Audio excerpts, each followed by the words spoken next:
Steve Clarke is a tool. Welcome back to Fog Football. If you're wondering where I've not been on this channel recently. I can't even remember when was the last video I uploaded. It was probably the EA Sports FC 24 simulations, where it was Holland in the Northern Ireland games, where we won both of them 2-1.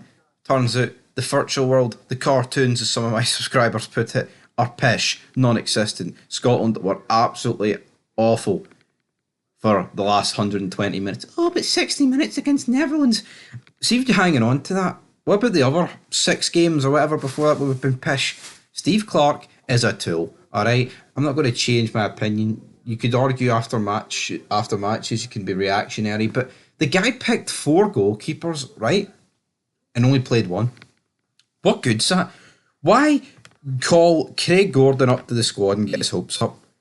And I'm not going to pretend that all 5 goals conceded during these 2 games that Angus Gunn was at fault for all of them. But what you would say is, it's just simply no good enough. It doesn't make any sense. I mean, we picked more goalkeepers than strikers. I don't get that. 2 centre-backs drop out the squad with injuries, and what does he do? I'll tell you what he does. He doesn't give him enough time. He starts Lyndon Dykes, who plays 65 minutes against Northern Ireland. Absolutely horrendous is Lyndon Dykes these days. I don't know what's happened to him. Shankland has to be nailed on number 1 starter. And if you listen, according to all the pundits after the game, they all think he's nailed on. I'm not convinced. Lewis Ferguson, it's almost like when he gets the opportunity to come into the Scotland team, every other player's playing shite. There's a pile on Patterson. I'm not going to pretend that Nathan Patterson was good last night, but can you pretend that any of the other players were good? What about Andy Robertson? That guy's been shite for, I'd probably say near a year in a Scotland shirt. Yeah, he's been out injured. But what's he done for us? Again, just went going down injured, doing nothing. I mean, you can't really help injuries, but in terms of his output, man, the guy's pish. Patterson, though, I mean, he cost us the goal. Can't escape that. Defensively, it's just all over the place. A once confident team in the arse has completely went through it. But Steve Clarke, we put up for a poll on the channel, and we will react to that poll at a later date.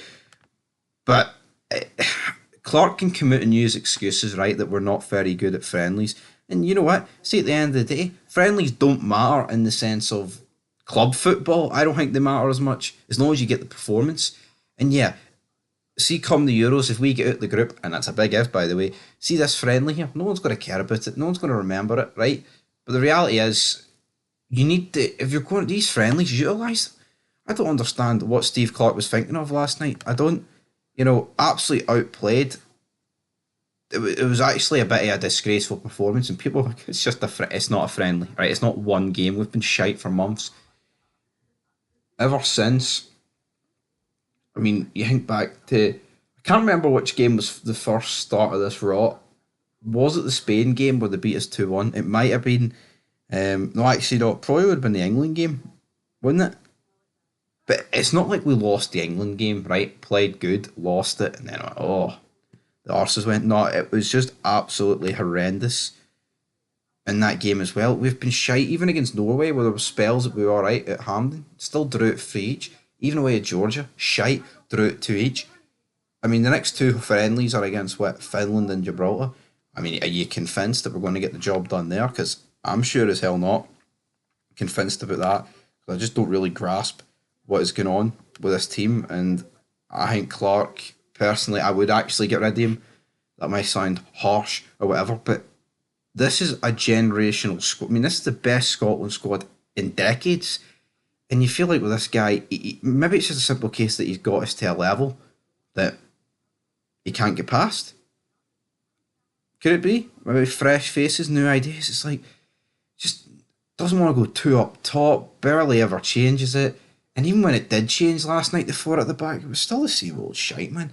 I mean, given Dykes should have been subbed off at half time. I get it, right? It's not all his fault, Lyndon Dykes, but you see, as soon as Shankland and Adams come on, at least there was runs being made past the defender and they were getting onto stuff. Lyndon Dykes, man, mental, but it was dire. Absolutely dire. And Northern Ireland, fantastic win for them. Absolutely fantastic. There's been a bit of a meltdown, but everything got on. People greeting about, how can they know? How could there be people living in Lanark and Larkhall and going to a Northern Ireland game? And then it's like, it shows you like The contrast of Celtic Park with all the Palestinian flags. Oh man, it's kind of funny, isn't it? But anyway, I'll tell you, it's no funny. Scotland's performances, but anyway, Northern Ireland. Hopefully, they get back to playing well. And you know what? Young team there, a couple of potential superstars with the likes of Connor Bradley. As for us, though, I don't know. I think Steve Clarke's maybe took us as far as he can take us. I mean, he's been here a while. Not like Steve Clarke's been here 18 months. I mean, we're probably, what is it, like 5.5 years, something like that? Mental. Anyway, he's a tool.